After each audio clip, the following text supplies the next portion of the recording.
వందనాలండి. ఈరోజు September 5 Elizabeth అనే ఆవిడ గురించి తెలుసుకుందాం. లూకా 1:13లో అప్పుడు ఆ దూత అతనితో, జకరియా భయపడకుము, నీ ప్రార్థన వినపడినది. నీ భార్య అయిన ఎలిజబెత్ నీ కుమారుని కనును, అతనికి యోహాను అని పేరు పెట్టదు. యోహాను అంటే ప్రభు కనికరం గలవాడు అని. దయగల ప్రభు ఎలిజబెత్ జకరియాల ప్రార్థనను విని వారికి గర్భఫలము దయచేసినాడు అని మనకు తెలుసు.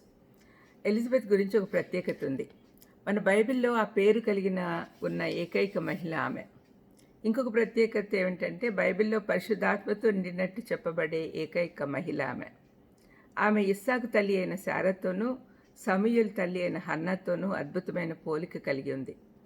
ఎలిజబెత్ అహరోన్ కుమార్తె, నిజమైన కుమార్తె. అంటే అహరోనుకు ఆ లక్షణాలన్నీ ఉన్నాయి.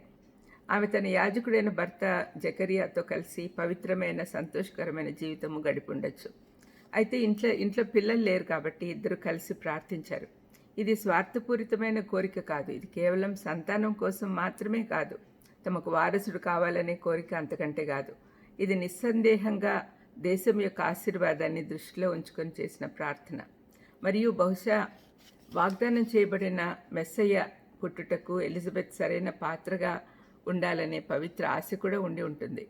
ఆ కాలంలో అందరూ కూడా, పిల్లలు లేని వాళ్ళందరూ కూడా ప్రార్థించేవాళ్ళు. కన్యక గర్భంలో పుడుతుందని తెలిసినా కూడా ఆమెకు కూడా ఆ కోరిక ఉండొచ్చు. వారు కలిసి ప్రభువు ముందు నింద లేకుండా నడిచారు మరియు కలిసి ప్రార్థన కొనసాగించారు. వారి ప్రార్థనలకు జవాబుగా యోహాను పొందుకున్నారు. అన్నీ కలిసే చేసేవారు అనేది గమనించాలి. కలిసి నీతిమంతులుగా బతికారు, కలిసి ప్రార్థించారు, కలిసి మందిరానికి వెళ్ళేవారు. ఆ విధంగా ఇద్దరు యాజక వంశానికి చెందినవారు కాబట్టి వాళ్ళ ప్రార్థనలు దేవుడు ఆలకించాడు. ఎలిజబెత్ గర్భవతిగా ఉన్నప్పుడు ఎలిజబెత్ దగ్గర బంధువైన నజరేతుకు చెందిన మరియ ఆమెను సందర్శించింది. ఎలిజబెత్ మరియకు చేసిన శుభాకాంక్షలు పరిశుద్ధాత్మ ప్రేరణతో వచ్చాయి. ఎలిజబెత్ గురించి మరింత తెలుసుకోవడానికి దయచేసి 1వ అధ్యాయము 39 నుంచి 45 వరకు, 57 నుంచి 60 వరకు చదవండి.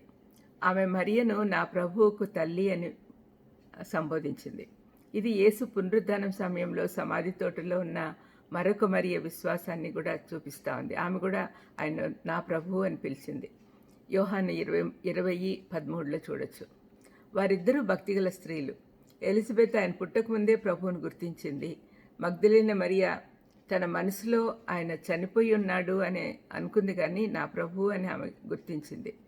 వీరిద్దరూ ఎలిజబెత్ మరియా సంతోషంగా మాట్లాడుతూ ఉంటే ఒక పక్కన కూర్చొని మూగబోయిన గొంతుతో మౌనంగా జకరియా ఉన్నాడు.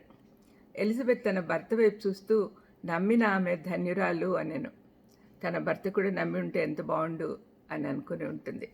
దైవిక అనుగ్రహం పొందిన ఈ స్త్రీలిరువురు యెహోవా వారితో వ్యవహరించే విధానాన్ని గురించి సంభాషించి ఉండాలి.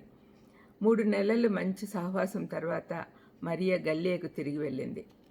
ఆత్మీయ సహవాసం ఎప్పుడు కూడా మేలు చేస్తుంది. ప్రార్థించుకుందాం.